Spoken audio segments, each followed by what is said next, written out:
اچھا وقت کو ضائع کرنے کے حوالے سے ہم یہ دیکھتے ہیں کہ دوستوں کی گیدرنگ ہو، شادی بیاہ میں یا دیگر تقریبات میں اس میں غیر ضروری گفتگو، فضول گفتگو میں بہت وقت ضائع ہوتا ہے. اس کی مذمت کے حوالے سے ہم جاننا چاہیں گے قبلہ مفتی محمد اکمل صاحب سے کیا فرمائیے گا حضرت؟ جی، سب سے پہلے تو فضول گفتگو ہے کیا اس کو سمجھنا چاہیے. ضرور. ٹھیک نا، جس میں دین یا دنیا کا کوئی فائدہ نہ ہو وہ فضول گفتگو ہے. بالکل. اچھا، دنیاوی فائدے سے مراد کیا ہے؟ آپ کوئی بات سمجھانا چاہتے ہیں، آپ سستہ مزاح کرنا چاہتے ہیں کہ سامنے والا خوش ہو جائے، آپ کسی کی اصلاح کرنا چاہتے ہیں، اسے علم سکھانا چاہتے ہیں، آپ کسی کا امتحان لینا چاہتے ہیں، آپ اپنی جائز طریقے سے تحدیث نعمت کے طور پر کوئی برتری ثابت کرنا چاہتے ہیں، یا جیسے مجادلہ ہوتا ہے آپ اپنا موقف بیان کرنا چاہتے ہیں، تو یہ مقاصد ہونے چاہیے. اور اخروی لحاظ سے اللہ تعالیٰ کی رضا مطلوب ہونی چاہیے، اور میدان معاشر میں گرفت سے بچنے کا ذہن ہونا چاہیے. اب یقینی سی بات ہے کہ اس چیز میں آپ اور میں خود اپنا احتساب کر سکتے ہیں. بالکل. اور بہتر انداز سے کر سکتے ہیں. جب ہم دوسرے کا احتساب کرنا شروع کرتے ہیں تو اس میں بعض اوقات مسٹیک ہو جاتی ہے. ہو سکتا ہے آپ ایک جملہ کہیں اور کسی حکمت کے تحت کہہ رہے ہوں، لیکن میں اسے اس نیت اور اس پہلو سے نہ دیکھوں اور میں کہوں یار خواہ فضول باتیں کر رہے ہیں. اب یہ آپ میرا تجزیہ ہے نا، آپ اس نیت سے کر رہے ہیں نہیں کر رہے ہیں. ہمارے یہ بھی بڑی خرابی ہے کہ ہم جب ہوتے ہیں بولتے یار بہت بولتا ہے یار، بیکار قسم کا. بھئی اس کی نیت کیا ہے، پیچھے حکمت کیا ہے؟ حکمت کیا ہے؟ بخاری کی ایک طویل روایت ہے، سیدہ عائشہ صدیقہ رضی اللہ تعالی عنہا نے ایک دفعہ سرکار کے سامنے زمانہ جاہلیت کی 14 عورتیں تھیں جو آپس میں اپنے شوہروں کے بارے میں باتیں کر رہی تھیں. اچھا. وہ بیان فرمائی. ہر عورت نے اپنے شوہر کی کچھ اچھائیاں کچھ برائیاں بیان کی. وہ بہت طویل حدیث ہے اور سرکار خاموشی سنتے رہے. اور آخر میں سرکار نے فرمایا، اس میں ایک ابو زرعہ شخص تھا جو بہت ہی سخی، بہت اچھی عادات کا حامل تھا، تو فرمایا میں تمہارے حق میں ایسے ہی ہوں جیسے ابو زرعہ اپنے گھر والوں کے حق میں تھا.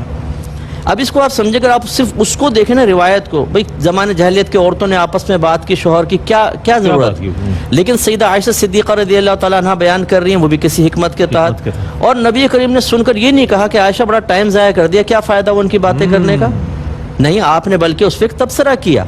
اس کا مطلب یہ ہوا کہ بعض اوقات کچھ دوست مل کر گفتگو کرتے ہیں. اب یہ تو نہیں کر سکتے کہ آپس میں ایک دوسرے کو منہ دیکھتے رہیں. ہاں، ناجائز گفتگو نہیں ہونی چاہیے، کسی پہ طنز، غیبت، چغلی، جھوٹ وغیرہ، یا کسی کے عیوب و نقائص کو بیان کرنا، کسی پہ بہتان لگانا، یہ تو حرام چیزیں، اس سے بچنا ہوگا.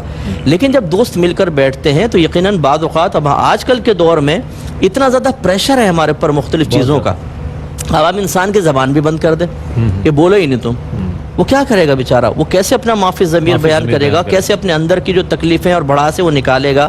جب ہم کچھ بول لیتے ہیں تو بعد اوقات سکون ملتا ہے. ہر ایک خاموشی کے پریشر کو برداشت نہیں کر سکتا. آپ ایک دن آزما کر دیکھیں، زوجہ آپ سے بات کرو، کوئی بات ہر چیز کرتے رہیں آپ، سامنے لے بولو یا بولے گا بھائی خدا کے واسطے کچھ بول لے یار.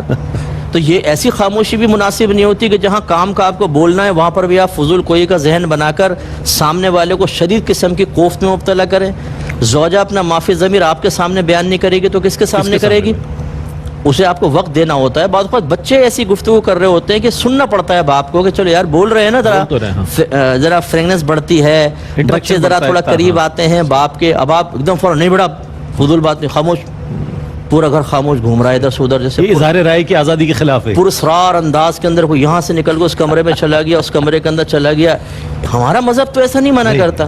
سرکار صلی اللہ علیہ وسلم کی بارگاہ میں صحابہ کرام علیہم رضوان نے بعض اوقات مزاحاً جملے کہیں. ایک روایت موجود ہے کہ بعض صحابہ تشریف فرماتے، سرکار بھی زمانہ جاہلیت کے کچھ واقعے بیان کر رہے تھے، سارے ہنس رہے تھے، اور نبی کریم بھی کبھی کبھی اس پہ مسکرا دیتے تھے. روکا نہیں آپ نے، کیونکہ یہ چیزیں ہماری طبیعت کا ایک حصہ ہیں.